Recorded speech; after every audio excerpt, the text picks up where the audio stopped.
Hey everybody, we've got a fantastic video for you today because myself and Alex Dykes from Auto Buyer's Guide behind the camera are taking a look at a really cool brand that is not currently for sale in the US, but is making some waves here in the UK. We're talking about MG, Alex. Yep, the MG Cyberster specifically here. Look at this guy. So this is a new model that MG is working on. It is a two-door convertible sports car with a claimed horsepower of over 500, 0 to 60 in the 3-second range. And MG is trying to make this the first affordable electric convertible sports car on the market with a starting price of about £50,000 in rear-wheel drive form.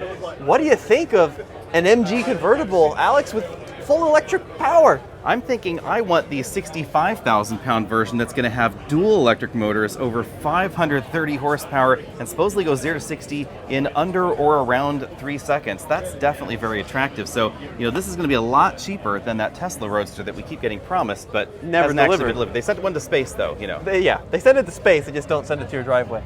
So this is a cool car, and I want to take a walk around this MG booth, Alex, because there's a lot of interesting vehicles in this booth that are really selling in pretty large volumes here in the United Kingdom. Should we start with this guy right here, this gray one? Yeah, that's right. So first of all, Alex, we need to clarify here. I can take the camera from you for a sec. Let's talk about MG in general. So British brand, lots of history, maybe a Chinese connection, or definitely a Chinese connection. I mean, right here, everything SAIC light technology, SAIC design. They put that on all their vehicles because they are owned by the Shanghai Automotive International Corporation, whatever they call it. Anyway, state-owned Chinese company, mind you. So if anybody's worried about that in the US, that is the connection. We'll just disclose that right up front. But the car's actually really kind of cool because there's a lot of money going into MG design. This is the refreshed version of the HS. The first one really looked like this unholy union of Mazda and Ford together. What do you think? We almost got one as a rental car. I'm sad about that. Yeah, we almost got one. We didn't quite. We're here at the Goodwood Festival of Speed.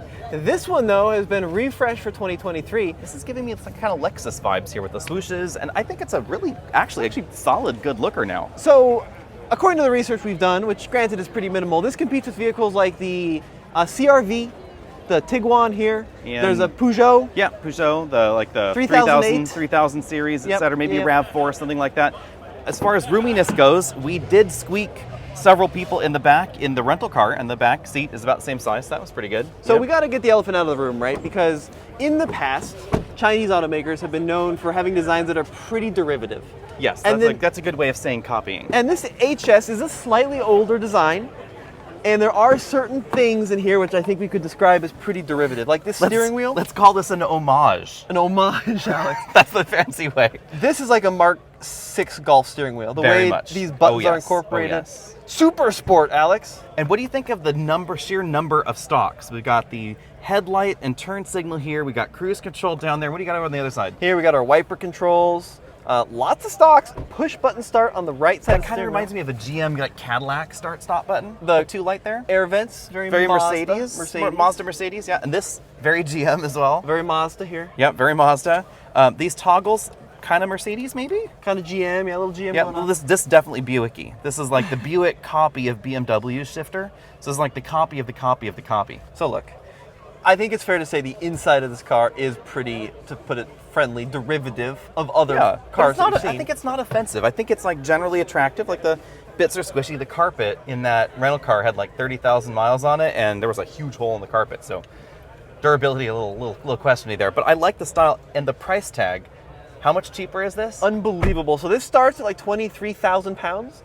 Yeah. A CR-V starts at 31 grand. Yes. Oh my God, this is inexpensive. If this you translate this to North American dollars, you'd be getting RAV4 size for like, I don't know, less than Kona price. Which way is less insane. than Kona price. Yeah, and you actually get a lot of features. You get adaptive cruise. I think you get lane centering. You got, of course, power everything. It's actually quite nice, nicely packaged. And then you got a lot of different drivetrain options. I'll try and sit in the back, cradling this cargo cover. But decently roomy back here. I'm about 6 feet tall. Look at this headroom. Why are the seats so sporty? Look at those buckets. Yeah, look at these. Because if you needed a 5-point harness in your family crossover, then these look the part. They obviously are not 5-point harness seats, but definitely drivetrains though. I'm really surprised though. They have a plug-in hybrid and they have a full EV, right? And they've got the turbo. Yeah, the 1.5 turbo with that super sport button. Dual clutch transmission too. Yeah, I really wanted to see how that would be, but we did not get to drive it. Now, Alex, I do want to take a peek over here at this orange car, right?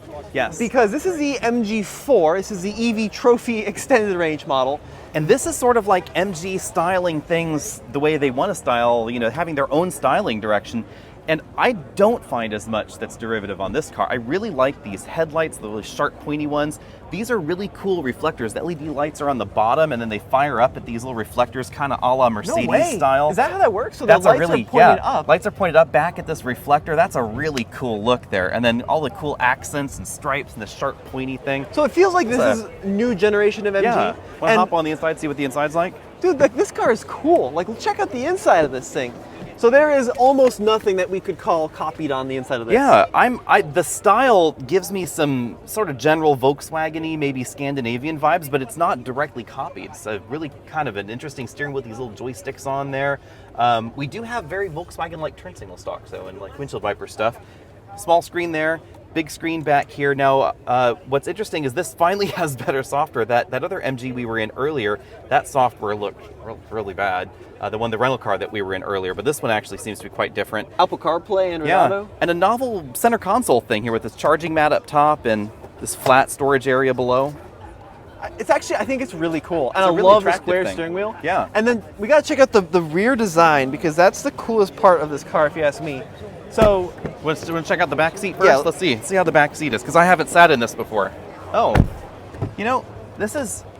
this is roomier than I thought. Apparently MG really cares about actual humans in the back seat, because check out this headroom back here. That's like actual usable headroom. Flat floor, and by the way, you'd think this is front wheel drive. It is not. It is rear wheel drive, and it's also prepped for like Turo duty or Uber duty, where you can put your smartphones in there. So the base battery in this car is like 52 kilowatt hours, if I remember right. Seems about this there. is the extended range. Let's check out some of the specs here. We got the sheet. Let's see what the one sheet says.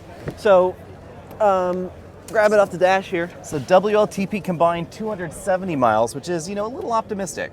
Yeah, 0 to 60 in 6.1. 10 to 80%, 150 kW public rapid charger, 39 minutes, 270 combined. Yeah, it's pretty good. But Alex, once again, here, I'll come back to the rear here. Yep. The pricing on this car is absurdly affordable. It is fantastic, and I think the style back here is really good too. We were talking about that style there. Look at this really shelf-like rear taillight module, full LEDs, of course. It has a really distinctive look with this MG badge right in there, and it's all has this translucent theme. Like if you look down on that, look at that. Look at that cool. Like you can see like through that area. It's fantastically cool. Yeah. Let's check out the trunk. Oh, it's okay. That's not bad. There's an inflation kit underneath there. Tire inflation kit. Yeah, not a lot of room. Obviously, the rear electric motor's back there, and it looks like the load floor will go up to a different height if we can, pop that in there somehow. But Alex, a big deal on this car. So we were looking up ID4 pricing. Yeah. What does ID4 start at here? ID4 starts at around 38,000 pounds. This is 12,000 pounds less. 26,000 pounds starting. That is insanely inexpensive compared to the competition. This is considerably less than even an ID3. The Kia EV6, which I think actually is kind of similarly sized and also definitely a style-forward kind of EV, is more than 15,000 pounds more expensive. Wow. So that's like 50% more. And let's check out this one, because this one's brand new. This is the new XPower version. So this is the high-performance model, 0 to 60 in 3.7 seconds, according to MG. Yeah. This is a high-performance Look at these machine. brakes. It's kind of a cool look there with those big. These feel like covers to the calipers. Of course, it's not actually a big caliper there, but it's kind of a cool look there with the big XPower logos. I think this is a dual motor one too, This right? is the dual motor All-wheel one, they drive, said. Yeah. Cool suede seats too. You got like cool stitching and kind of a nice looking bucket design there. Mm-hmm. Yeah, this is a brand that is an affordable-minded brand, kind of like Hyundai and Kia, as I understand it. Charge door back here with that big Mankeys plug, DC fast charging. Yeah. but they're selling quite a few of these MG4s. Yeah, this is currently the best-selling private EV in the UK, they claim, and the second best-selling EV when you include business purchases, which are a large majority of actual car purchases actually here in the UK. So this is just behind the Model Y in terms of sales. Yes, just behind the Tesla Model Y. Kind of amazing, actually. And But the price tag. The price tag, and then we'll look at one last one here. So over here, this is the, well, we'd call it the ZS, I assume in The ZS. Sorry, ZS. Because Look at it's an MG. Is that where the, oh look, That is the charge door there. Look at that DC fast charging. right in the nose, you got AC Whoops. and DC. Oh, maybe it's a prototype. I don't know. That's pretty cool. Let's check out the inside. Now this looks smaller than the HS we checked out earlier. This does look small. This is newer than the HS apparently, so I think the interior is a little bit less derivative. We still have that Volkswagen steering wheel, still have a ton of different stocks, but this touchscreen thing seems a little bit more unique design. Dashboard design's a little bit different. The air vents are still very similar, and then we have a little rotary shifter there because that's kind of cool with mode and battery selector knob. I have no idea what the battery button does. Oh, the KERS? KERS, I don't know what KERS is. If anybody knows what KERS is, let us know. Let us know in the comments. Yeah, look, I think there's a place in the U.S. market for this brand because, here, you want to take the camera? Yeah. We're really seeing not a lot of new vehicles come to the U.S. market in that $20,000 to $35,000 price range. Bolt, obviously, right? That's going away. So overall, MG could be the answer to a lot of U.S. consumers. Yes, there is a Chinese connection, which scares a lot of U.S. consumers off. But are you impressed, Alex, with what you're seeing?